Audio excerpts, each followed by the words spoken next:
tentang peran rumah dalam pendidikan. Pada pembahasan yang ketiga, al-fasl tsalis, at-tarbiyatul khuluqiyah, ya, pendidikan akhlak. Di antara peran yang dilakoni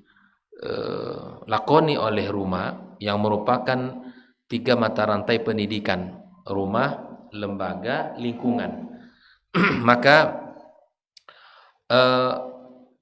kita di dalam pendidikan at-tarbiyatul khuluqiyah, pendidikan akhlak, ya, ada beberapa pembahasan yang disampaikan di sini. Yang pertama adalah pendidikan akhlak itu dimulai di masa kecil.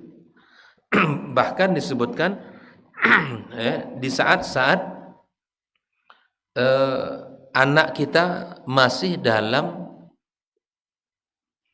usia yang sangat kecil, usia 0 sekian tahun, usia 0 sampai 2 tahun.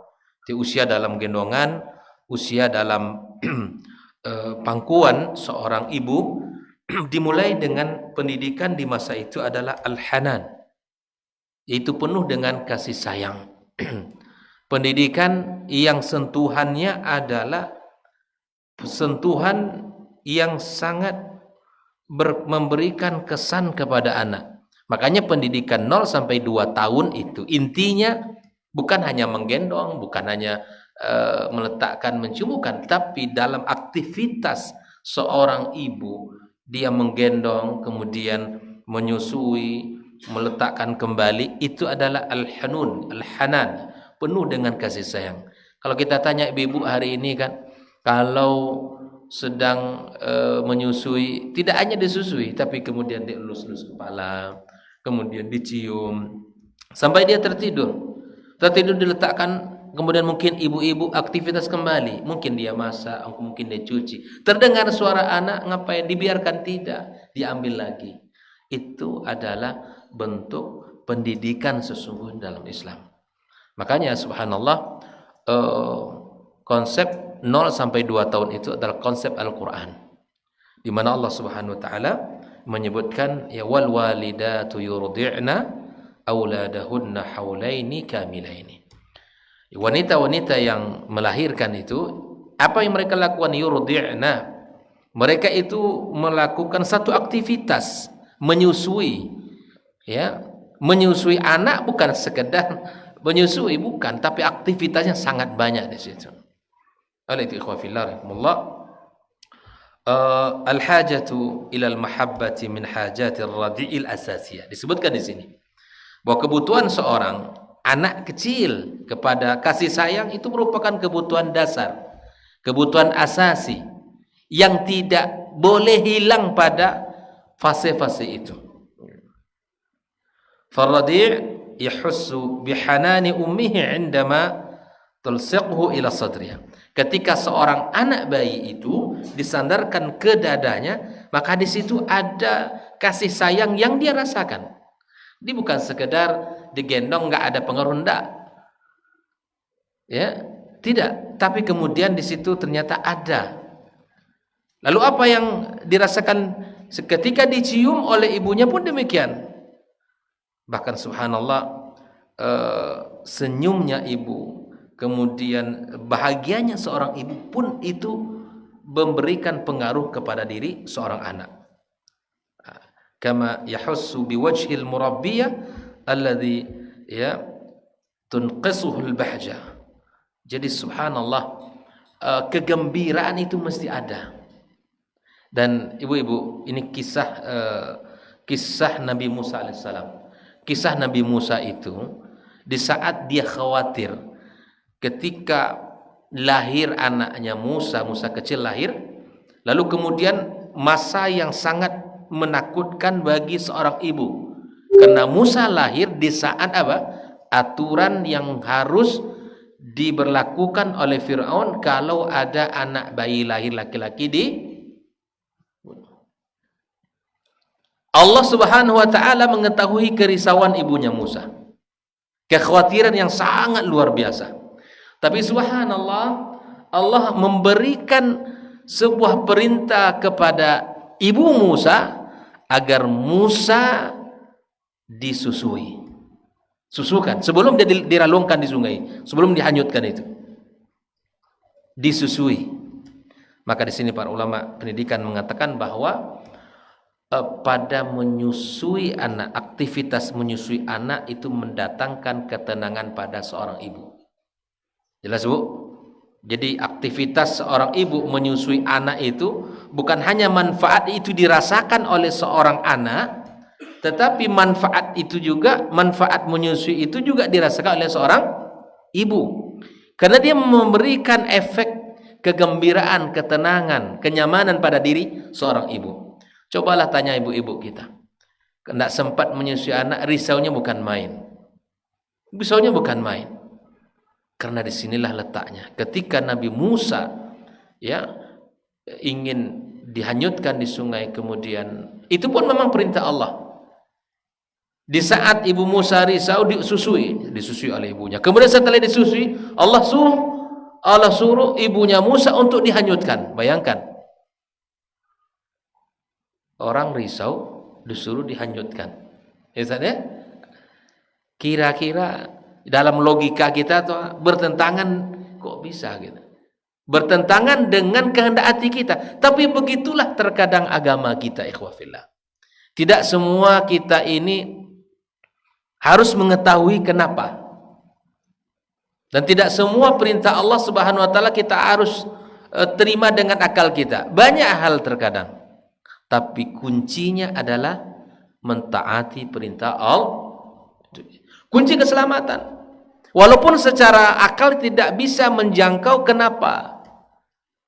Bayangkan kalau dihanyutkan, ini sudah ketahuan pasti.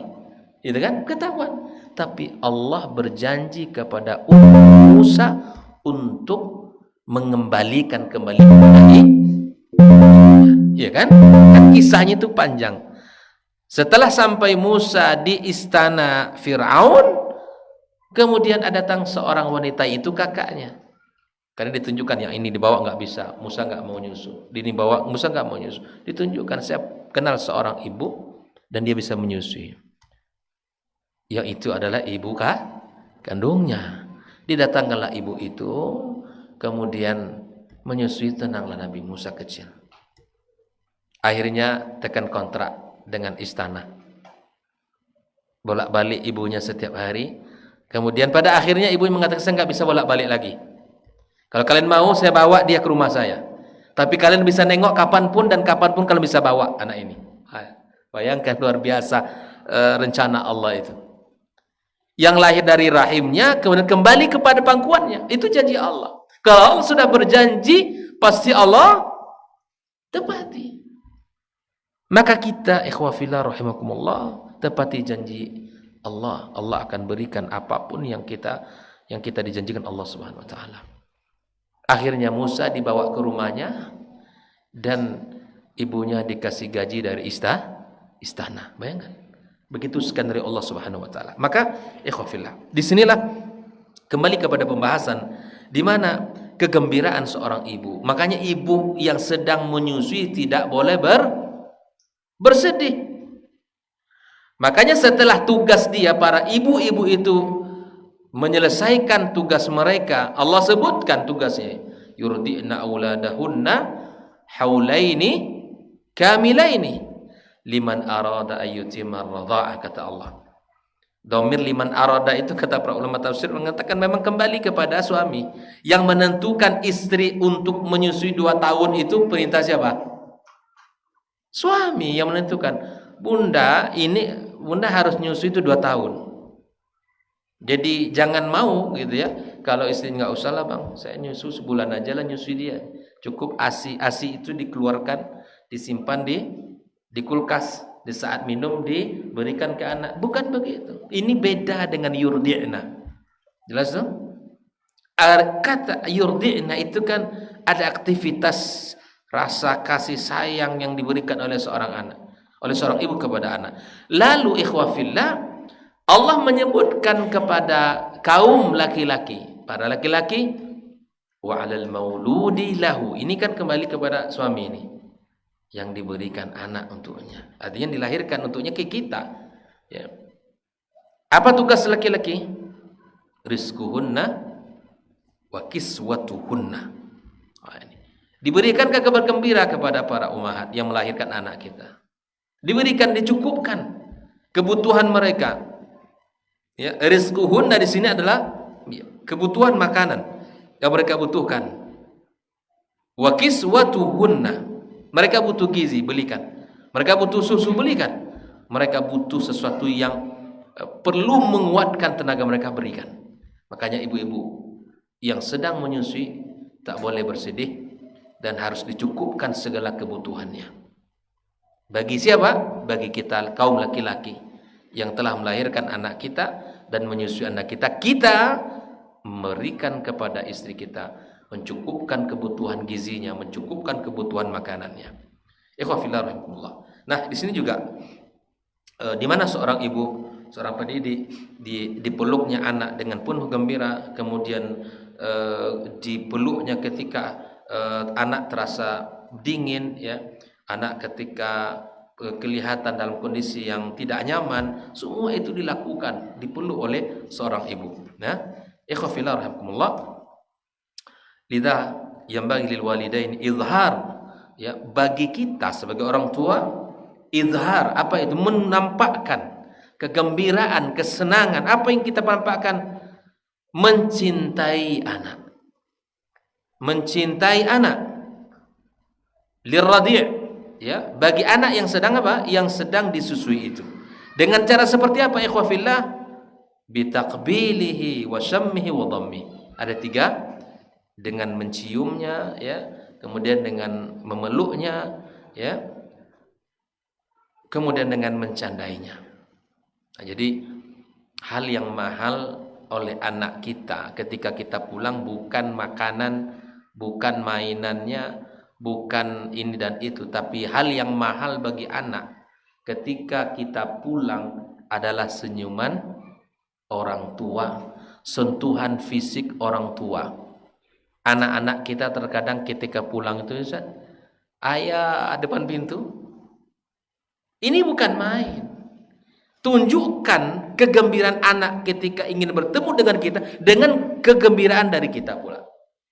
Ayah pulang, alhamdulillah, anak. Peluk anak kita. Peluk anak kita. Itu yang dibutuhkan oleh mereka, bukan boneka yang mahal, bukan mainan yang mahal. Yang dibutuhkan oleh seorang anak di saat kita pulang dari tempat kerja kita adalah pelukan dan ciuman dari kita. Iko pulang, ayahnya pengen. Ponek. Subhanallah. Terkadang kita lupa. Sudah berapa jam kita tinggalkan, ya Bang? Sudah sekian lama kita hari ini enggak jumpa, di pagi pulang sore. Ayah ditunggu, ayah. Dengar kendaraan ayahnya sampai di rumah, dikejar ke depan pintu rumah. Allah. Yang dibutuhkan bukan yang lain-lain. Kalaupun ada tambahan makanan itu adalah, ya, hal yang bagus. Tapi paling tidak sambut kegembiraan mereka dengan kegembiraan di kita. Senyuman mereka disambut dengan senyuman kita. Gitu kan? Kalau anak kita ingin gendong aja walaupun ponek. Tapi begitulah ikhwafillah rahimakumullah, karena memang tugas kita bukan hanya sekedar memberikan makanan, membesarkan fisiknya, tapi kita menyentuh dari sentuhan khuluq, dari sentuhan akhlak, dari sentuhan rohi, dari banyak hal. Ikhwafillah rahimakumullah. Maka wahadzal hub wal hanan, ya, rasa cinta dan kasih sayang ini apa? Ini akan membuat, ya, seorang bayi yang disusui itu, ya, mendapatkan nutrisi yang full. Nutrisinya bukan hanya susu, air susu bundanya, tapi dia akan mendapatkan nutrisi ruh dari seorang ayah dan ibu yang mencintainya. Makanya ada mata rantai yang hilang kalau anak di usia 0 sampai 2 tahun itu tidak mendapatkan sentuhan itu. Itu biasanya ada anak-anak agak berbeda jika dibandingkan dengan anak yang mendapatkan sentuhan susu full 2 tahun. Itu berbeda. Itu sangat berbeda. Walidkhafillah, di antara nikmat Allah Subhanahu wa taala, wa min ni'amillahi azza wa jalla an ja'ala al-hanan, Allah jadikan kasih sayang itu gharizah, fitrah kita, ya. Fitrah bagi orang pada orang tua. Jadi memang Allah tumbuhkan kasih sayang itu. Ada orang tua nak sayang ke anak. Aso dah dua tadi. Tapi memang kadar yang berbeda-beda. Kayak gitu. Pada prinsipnya orang tua sayang ke anak. Tapi memang macam-macam bentuk orang melampiaskan kasih sayang ya. Ya. Kemudian ikhwafillah rahimakumullah, itulah salah satu nikmat Allah yang Allah berikan kepada orang tua. Allah tumbuhkan pada diri mereka itu kasih sayang. Apalagi ibu-ibu, tidur tak berapa jam malam ibu ya. Tak berapa jam tidur. Itu pun tiduran ibu ya. Tidur ayam sawah. Artinya tidak ada yang pulas tidurnya. Tapi subhanallah dilakukan dengan penuh ya khidmat kasih sayang ya kepada anaknya. Nah, ikhwafillah rahimakumullah. Kemudian pada pembahasan yang pertama ini adalah tarbiyatul khuluq, yaitu diawali dengan pendidikan kasih sayang. Ya, pendidikan cinta, pendidikan dengan penuh perhatian, pendidikan yang penuh dengan kehangatan dari orang tua. Itulah yang mesti ada pada usia-usia di mana anak-anak kita 0 sampai 2 tahun ya, di mana usia-usia menyusui ya, usia-usia yang mana dia harus mendapatkan sentuhan seperti itu. Baik ikhwafillah rahimakumullah.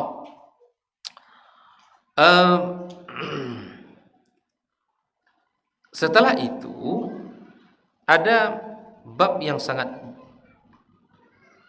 kuat, yang lebih penting, lebih utama lagi daripada hanya sekedar pendidikan dengan kasih sayang, di dalam menanamkan al-khuluq ya, akhlak yang baik itu adalah al-qudwatul hasanah. Di dalam konsep pendidikan, misalnya dibuat konsep 1 begini, tanggung jawab, 2 begini, 3 begini. Apapun konsep pendidikan yang tujuannya adalah memberikan, membentuk akhlak dan adab anak, namun unsur qudwah hasanah tidak ada dari orang tua, maka yang lain itu akan hilang dan sirna. Jelas ya? Unsur utama di dalam pendidikan akhlak itu adalah qudwatul hasanah. Tahukah kita, para ulama pendidikan mengatakan bahwa usia 3, 4, 5 bahkan sampai 6, maka usia ini usia yang sangat fatal.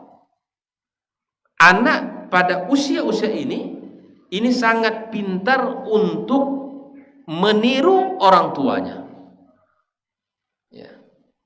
Maka pendidikan yang pas untuk usia 3, 4, 5 bahkan sampai 6 tahun adalah qudwatun hasanah. Tidak perintah yang diikutinya dah Pak.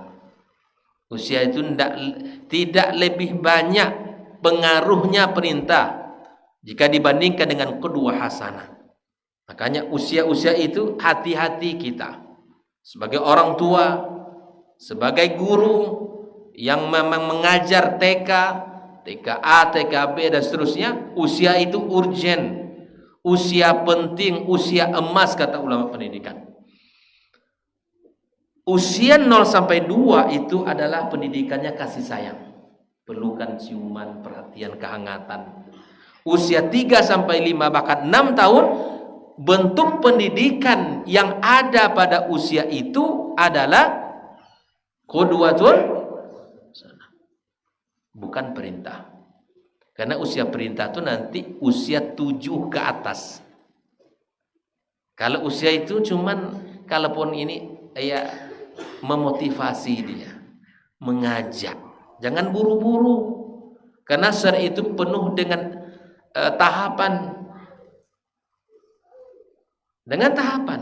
Kok di usia itu anak-anaknya belum begitu kuat ya untuk hal-hal yang positif dan syariat misalnya, sabar aja dulu. Tapi perlu ditanamkan, perlu dikenalkan, perlu dijadikan dia cinta kepada syariat ini, kepada sholat terutama. Kalau dia mau sholat nggak apa-apa, nggak sholat juga nggak apa-apa. Bawa ke masjid dia nggak sholat nggak apa-apa. Karena bukan perintah Nabi, bukan di usia 3-4 tahun. Kapan? Di usia 7. Muru, itu perintah Nabi. Auladakum, ya, perintahkan anak kalian apa? Salat. Wahum abna sab'a sinin, ketika mereka di usia 7. Di bahasa kita, bahasa guru, bukan bahasa merayu lagi, bukan bahasa mengajak lagi, tapi di usia 7 tahun seluruh orang tua, seluruh guru sudah memakai bahasa perintah. Tapi sebelum itu belum bahasa perintah. Nah, makanya khawfilakumullah, bentuk pendidikan di usia itu, usia 3 sampai 5 bahkan 6 tahun itu adalah yang paling berkesan pada diri anak adalah pendidikan dengan qudwah hasanah. Qudwah hasanah. Maka ikhwafillah, kapan seseorang mendapatkan pendidikan qudwah hasanah adalah bittaqlidi la bil wa'dhi wal irsyadi. Jadi qudwah hasanah itu didapat dengan mencontoh dia, mengikuti orang tua. Bukan karena nasihat orang tuanya, bukan bimbingannya. Nah, kamu begini, kamu harus jujur, kamu harus baik begini. Yang lebih berpengaruh kepada anak di usia itu adalah tauladan. Ayahnya salat, insya Allah anaknya nengok baik salat ke masjid. Ibunya di rumah pun ya menutup aurat, kalau keluar rumah ada hajat keluar tutup aurat. Anak nampak. Di rumah orang tuanya bicara dengan bahasa yang baik, anak nampak. Di rumah orang tua makan dengan tangan kanan, anak nampak. Di rumah sesama keluarga ya saling menjaga pakaian yang mesti ditutup, anak nampak. Masuk keluar WC baca doa orang terdengar sama anak nampak. Ada situ. Itu kedua. Dia akan merekam aktivitas orang tuanya di rumah sampai anak itu melihat, oh ternyata orang tua sebegini. Ini sering saya ulang bahwa pendidikan usia 3 sampai 5 itu adalah pendidikan dengan cara qudwatun hasan. Contoh tauladan. Tidak dengan perintah dan nasihat. Boleh, bukan tak boleh pula ya, tapi di usia itu anak itu akan lebih besar pengaruhnya dengan contoh dan tauladan kita. Baca Quran kita di rumah, zikir pagi kita, anak-anak kita melihat kita, dan itu akan menjadi direkam dalam benak mereka aktivitas orang tuanya di rumah seperti apa. Maka tak heran kalau anak, masya Allah, di usia-usia itu, setelah usia-usia itu banyak mereka meniru aktivitas kita. Kebanyakan apa yang dilakukan oleh orang tua itu yang dilakukan oleh anaknya. Coba perhatikan. Coba amati di rumah kita. Nah, pendidikan dengan qudwah itu adalah bittaqlid, dengan dia mencontoh, mengikut. Makanya di antara nasihat ulama tentang pendidikan ini, termasuk salah satunya adalah nasihat Imam Syafi'i ya kepada guru-guru dan para pendidik anak Harun ar-Rasyid ya. Dia mengatakan waliyakun islahaka li auladihi islahuka li nafsik atau islahaka li nafsik. Hendaklah yang pertama engkau perbaiki ya, sebelum memperbaiki anak-anak ini adalah kamu memperbaiki dirimu sendiri. Fa inna uyunahum maqudatun bi'uyunika. Mata mereka itu terpaut erat dengan ya matamu. Maksudnya apa? Yang mereka pandang ya, yang antum lakukan, yang antum kerjakan, oleh guru kerjakan, itu dipandang baik bagi murid, terikat. Jadi guru-guru ketika dia mengerjakan sesuatu, maka anak murid enggak tahu, itu belum tahu ini baik atau tidak, tapi dia yakin apa yang dikerjakan guru akan dicontoh. Maka jangan sampai kita orang tua dan para pendidik tidak mengetahui bab-bab seperti ini. Karena makanya ikhwafillah usia 3, 4, 5 itu kan usia apa? Usia TK kan?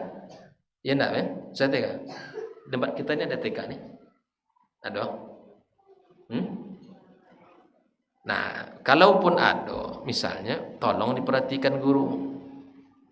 Ini gara-gara ingin anak kita cepat pandai membaca, belajar, rusak memori nanti.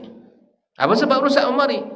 Biasanya kalau TK itu kan menyanyi. Memorinya bersih. Tuh, salah kita tempat mencari sekolah tempat anak kita sekolah. Tidak kita perhatikan guru-gurunya. Jangan disalahkan anak kita kalau pulang-pulang nanti nyanyi lagu India atau nyanyi lagu ini dan itu, karena sudah ada memori itu diisi oleh gurunya di sekolah. Kebanyakan usia itu kan usia-usia TK.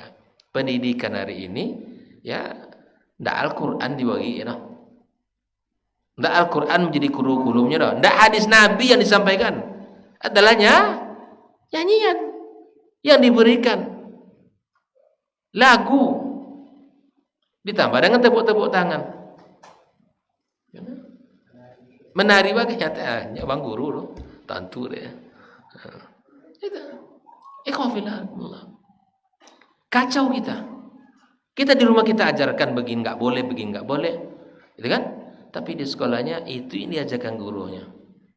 Nah, ujung-ujungnya baik lagi guru sekolah pada bunda lagi ya kan? Dibanding kamu lawak dan sama guru sekolahnya. Guru sekolah pandai menyanyi, bunda tidak pandai menyanyinya kan? Nah, kacau. Jadi ini harus kita pahami dengan baik. Dan urutan 0 sampai 2 tadi adalah pendidikan dengan kasih sayang, kehangatan, ciuman, dan 3 sampai 5 itu adalah penuh dengan cara qudwatun hasan dari orang tuanya ya. Wa dha'if yuqallidul qawi. Yang lemah mengikut yang mencontoh yang kuat ya. Yang begitu wal atfal mu'jabun bi walidaihim bil fitrah. Anak-anak itu pada umumnya mereka itu memang kagum kepada orang tuanya ya. Kekaguman itu harus diambil kesempatan. Kekaguman mereka dengan kita itu kita tanamkan ya, kebaikan-kebaikan kepada mereka. Alaikumullah. Karena mereka kagum kepada kita, mari kita gunakan kesempatan itu untuk menjadikan lebih baik pada mereka ya. Orang tua di sini harus memahami ya, mengetahui bahwa annahum muraqabun. Jadi kita ini sedang diawasi. Siapa ngawasi? Ya, dari hati anak-anak kita. Jadi kita ini sedang diperhatikan oleh anak-anak kita, diawasi oleh anak-anak kita. Jadi jangan kira kita ini tidak memberikan pengaruh dari ucapan dan perilaku kita, tidak. Ada sebuah ungkapan dalam kaidah pendidikan juga ya, banyak hal yang tidak diajarkan tapi tertanamkan. Maksudnya apa? Mungkin kita tidak pernah menyampaikan itu dengan lisan, tapi ternyata perilaku kita itu memberikan ya warna pada diri anak itu. Dari akhlak kita, dari sikap kita membentuk kepribadian anak. Oleh itu kita sedang ya, mereka satu persatu akan mengambil sedikit demi sedikit akan mengambil apa yang kita kerjakan, apa yang kita buat, apa yang kita ucapkan, satu persatu mereka akan mengambil dari perilaku kita masing-masing. Falyattaqullaha fi atfalihim. Ya, hendaklah orang tua itu bertakwa kepada Allah pada urusan anak mereka. Jangan sembarangan ya. Wa tatallab al-qudwa hasana min al-walidaini ma yali. Yang pertama, apa yang mesti kita jaga di dalam pendidikan qudwa hasanah ini, yang pertama adalah ats-tsabat wal istimrar 'alal af'alil hamidah wal akhlaqil hasanah. Kita continue dan konsisten di dalam menjalankan akhlak-akhlak yang mulia, ya, perbuatan-perbuatan yang terpuji dan akhlak-akhlak yang baik. Ini konsisten kita sebagai orang tua, apalagi sudah ngaji, sudah berilmu, sudah banyak dalil kita tahu, banyak hadis Nabi kita tahu, banyak hukum yang sudah kita pahami. Konsisten itu akan memberikan manfaat. Maka Nabi mengatakan menjadi amal yang paling disukai oleh Allah Subhanahu wa taala yang dilakukan terus-menerus, ya. Kenapa kata perlu kita konsisten? Karena satu kali saja dari contoh yang tidak baik yang nampak dari kita oleh anak-anak kita, maka itu akan merusak batu bata kebaikan yang sudah kita susun selama ini. Baik. Kalau untuk merusak kok tidak lama kok. Tapi kalau membangun masjid ke berapa lama membangun kan? Berapa bulan? Kalau mau orangnya saya habis. Itulah bentuk gambaran. Kalau keburukan tidak perlu, ya, dia tahu sendiri nanti itu. Kalau keburukan sudah masuk ke anak kita, waliyadzubillah, maka apa yang Bapak Ibu bangun selama ini, ya, dari kebaikan-kebaikan yang telah diajarkan, disampaikan, seakan-akan itu hilang semuanya, habis, hancur. Hujan atau panas setahun hilang oleh aso, ndak ada panas setahun kalau ya. Musim hujannya selama kok. Padahal setahun kita merasakan panas. Begitulah perubahan begitu cepat oleh keburukan, ya, kalau masuk kepada anak kita. Ya. Kebaikan-kebaikan yang kita bangun selama ini hancur. Ya. Maka inilah kita sadari, kita sedang diawasi dan kita mari istiqamah, ya, menjalankan kebaikan-kebaikan. Para salafus saleh luar biasa dengan anak-anak mereka, ya. Mereka mencontohkan dengan contoh yang luar biasa terhadap anak-anak mereka, terhadap, ya, ketaatan kepada Allah Subhanahu wa taala. Ya, ikhwah fillah, sampai Abdullah bin Umar, ya, itu diajak oleh orang tuanya ngaji, diajak, ya, pergi bersamanya. Makanya anak-anak itu dilibatkan dalam kebaikan, tidak boleh tidak dilibatkan. Ambil pelajaran dari kisah Ismail alaihissalam dengan ayahnya Ibrahim alaihissalam.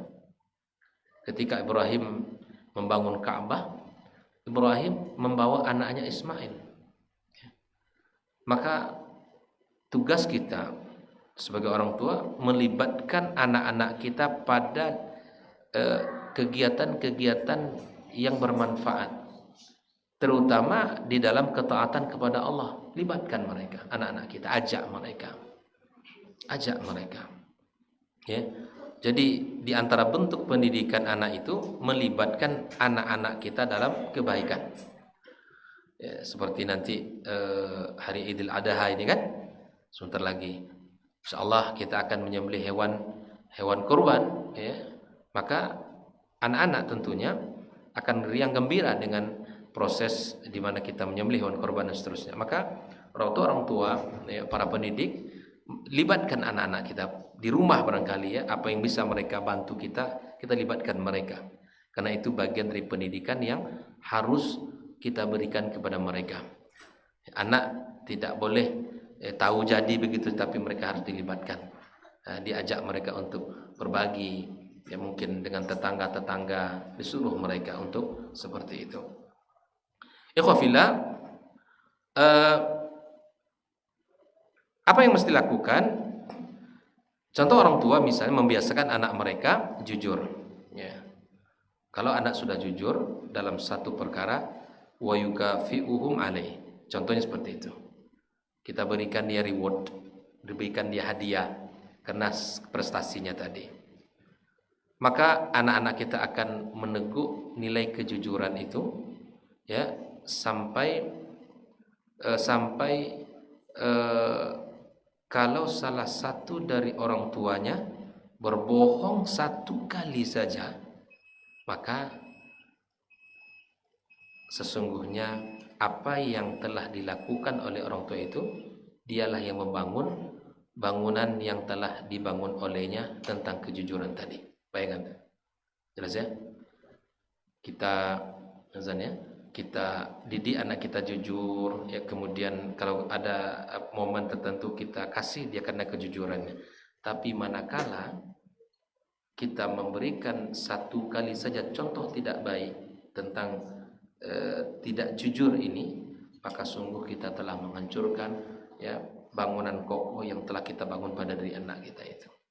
Maka jangan salahkan nanti anak kita ya berbohong, ya berbohong dan tidak jujur dengan apa yang apa yang dikerjakan oleh orang tuanya atau apa yang dikerjakan oleh dia. Alhamdulillah. Jadi kedua hasanah adalah hal yang penting dalam pendidikan dan dia mesti dilakukan dengan memberikan contoh langsung, tidak dengan nasihat dan bimbingan arahan, tapi contoh aplikatif nyata dari orang tuanya langsung. Baik, kita dengarkan azan.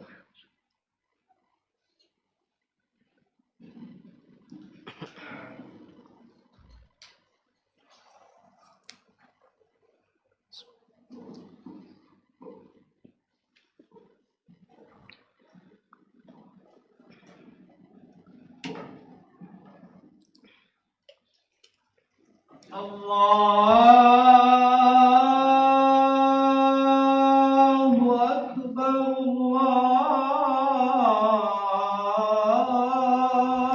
Akbar, Allahu Akbar,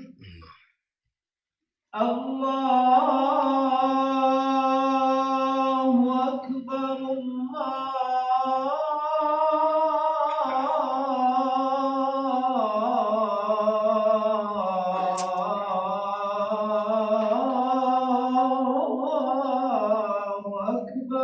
Allah. Asyhadu an la ilaha illallah.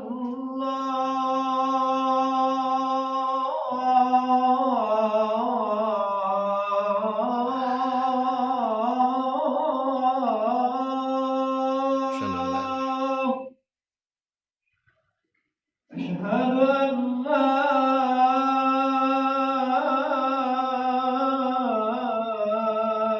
إله إلا الله.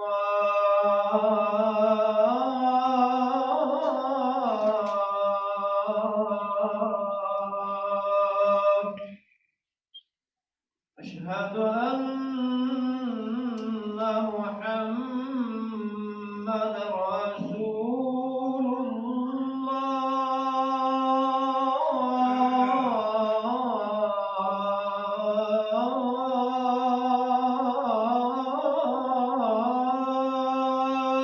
الله. أشهد أن محمد رسول الله.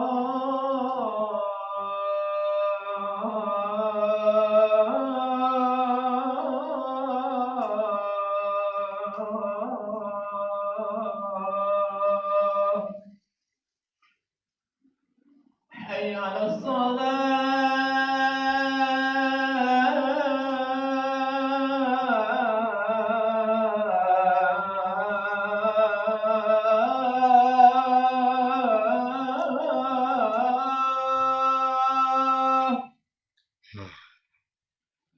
حي على الصلاة.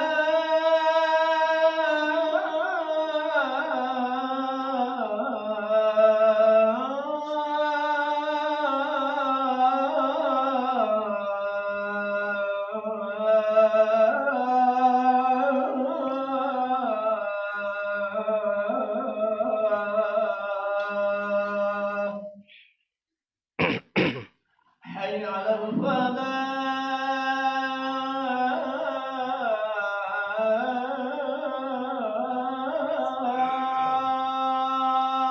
لا حي على الفلاح.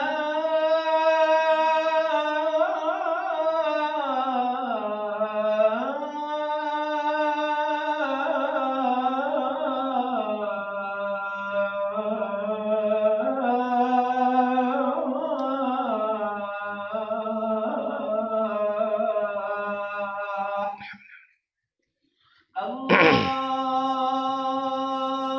أكبر.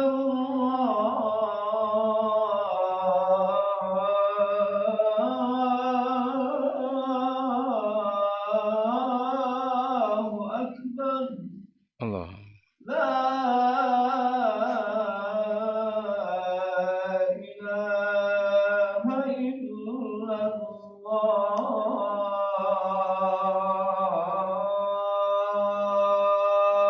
La ilaha illallah mansus Allahumma rabbah salatin qaimati wa Abahtu maqam Muhammadin Rasulullah innaka la tukhlifu al-mi'ad. Baik. Bismillahirrahmanirrahim. Kita lanjutkan bahwa dalam qudwah hasanah, dalam pendidikan yang mesti kita lakukan dalam penanaman akhlak adalah qudwatul hasanah.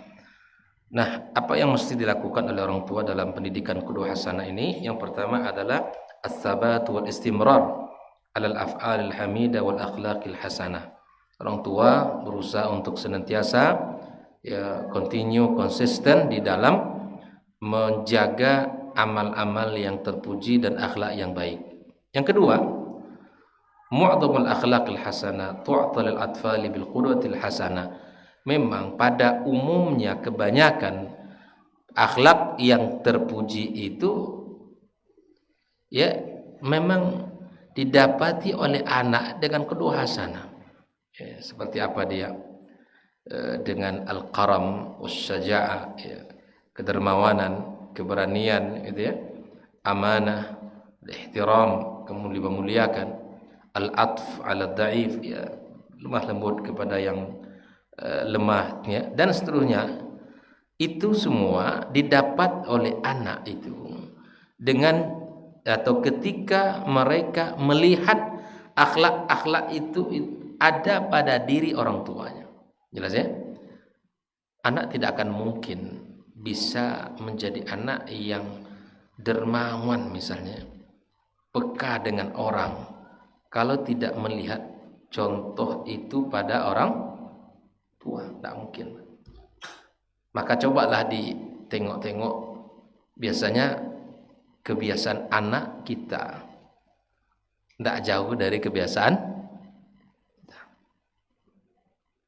Kalau orang tuanya suka memberikan bantuan, kemudian perhatian, meringankan beban saudaranya sesama muslim, anak dengan sendiri akan mencontoh dan meniru apa yang dilakukan oleh orang tuanya. Insyaallah, Maka ikhwafillah, memang kalau akhlak itu hidup dalam diri orang tua, kemuliaan itu ada, insyaallah anak itu akan mendapatkan dengan cara seperti itu. Artinya kita yang mesti kita jaga adalah teruslah tunjukkan akhlak yang mulia dalam diri kita. Yang ketiga, ikhwafillah,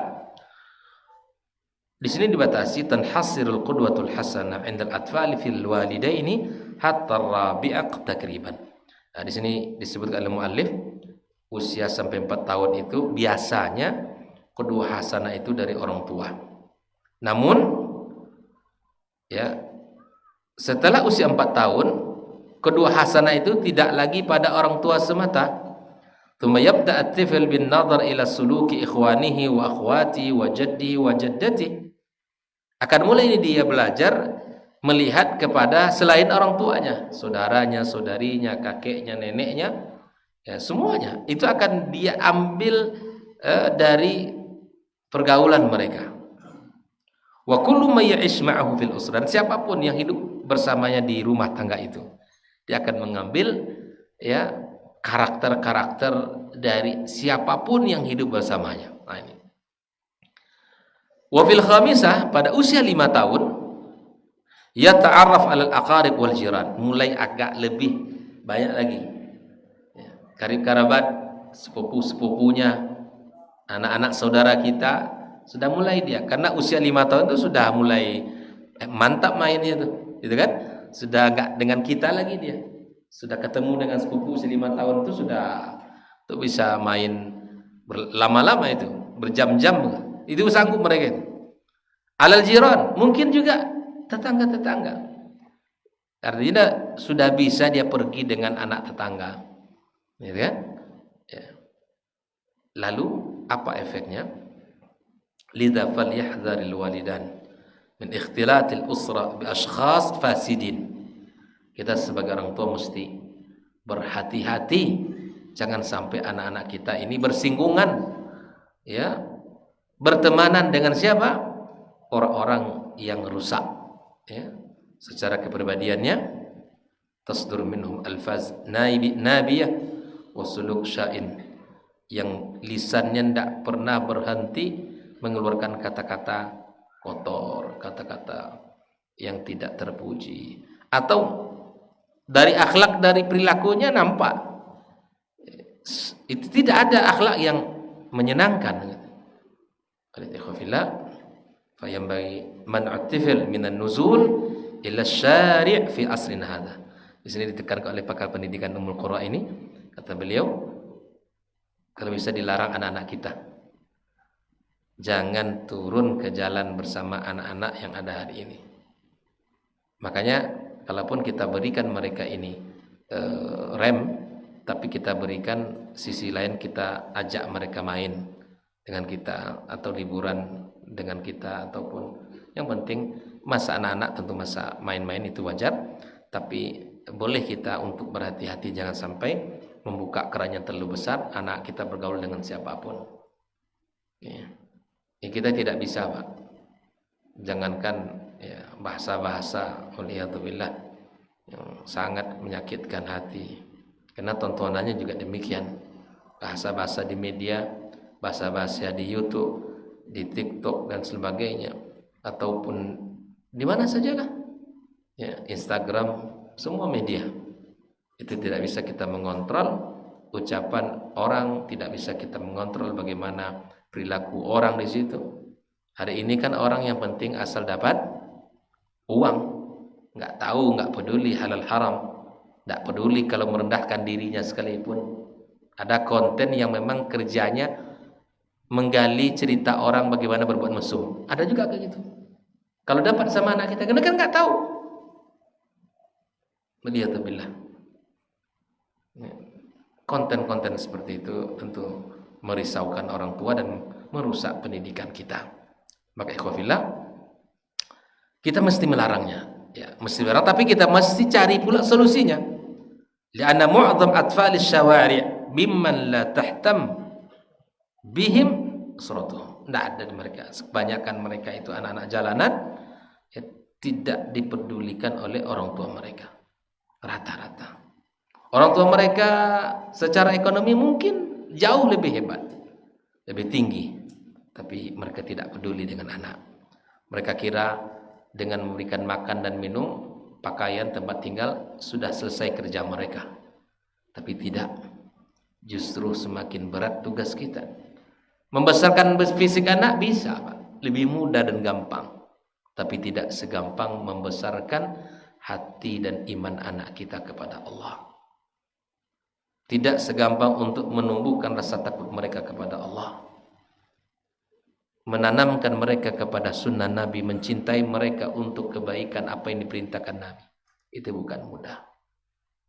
Itu butuh perjuangan kita, butuh kesungguhan orang tua untuk menanamkannya.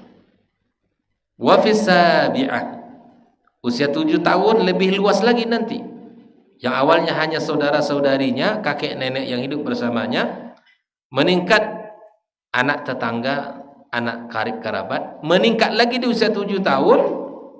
Wa yadkhul fis sabi'ati yadkhul madrasah, masuk ke sekolah, bertemu dengan banyak kawan-kawan, dan akan banyak orang yang akan dijadikan sebagai tandingan oleh anak itu, gurunya, bapak gurunya, ibu gurunya, dan teman-teman lain yang datang ke sekolah itu.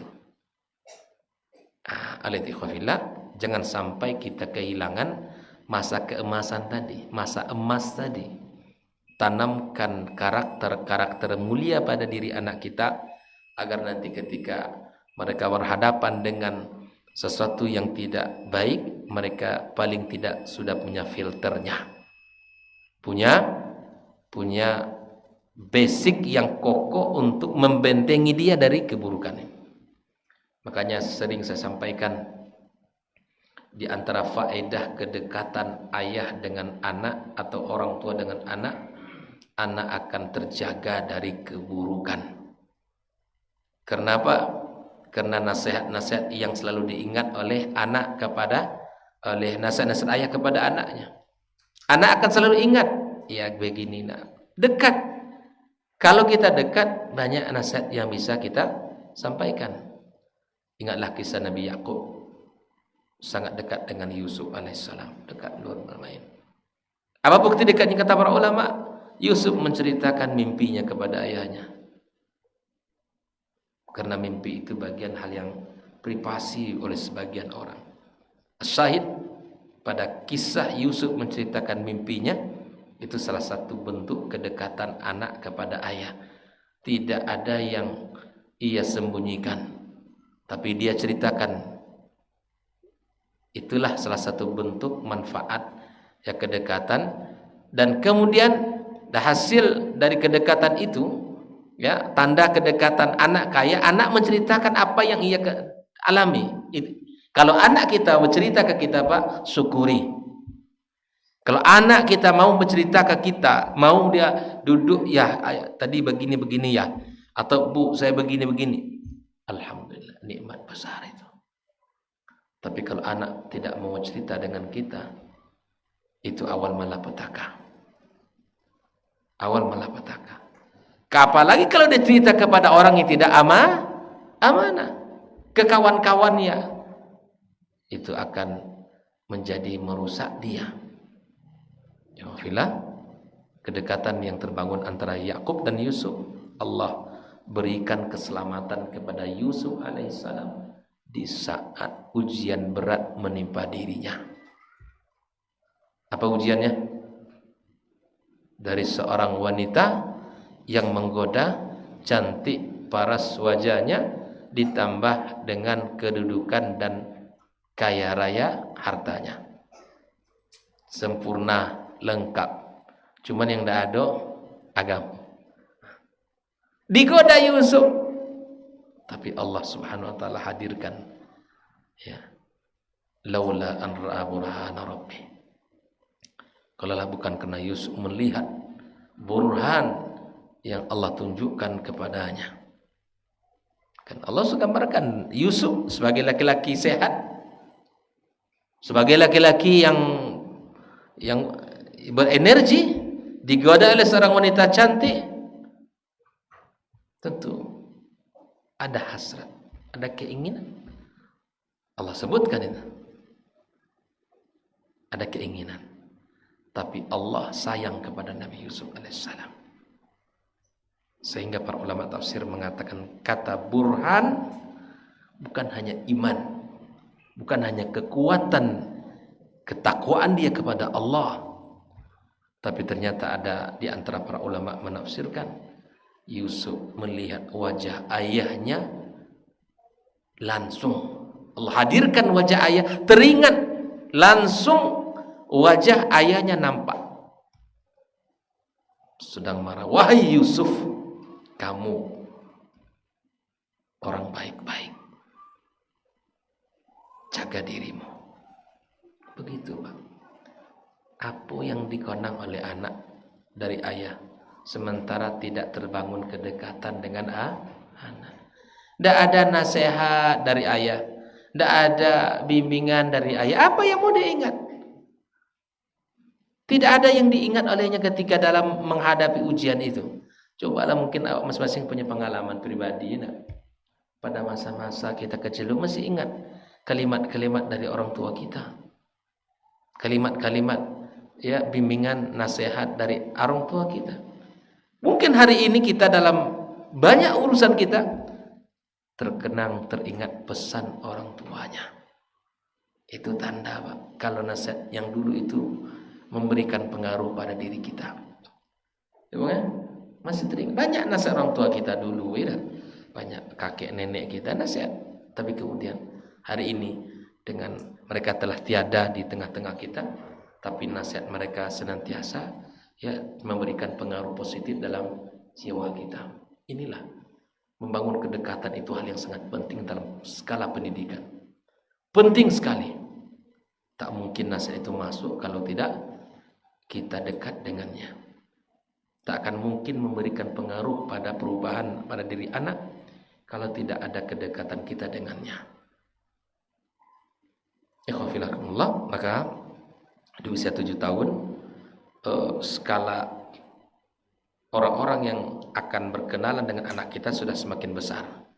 Di luar rumah sana sudah banyak anak tetangga, anak karib kerabat, ditambah kalau dia sudah sekolah, ditambah dengan para guru, ibu guru dan bapak gurunya, ditambah lagi nanti itu orang-orang yang memberikan pengaruh pada diri anak kita, plus ditambah dengan teman-teman sekolahnya. Jadi tidak ringan mendidik anak kita, tidak ringan memperbaiki mereka dan mengokohkan mereka. Butuh kebersamaan, butuh ilmu yang cukup untuk mengawal mereka ini. Oleh itu khafillah, lakin ba'd an tarasakhatil ma'alim was-simat al-asasiyah lisyakhsiyati 'inda at-tifl.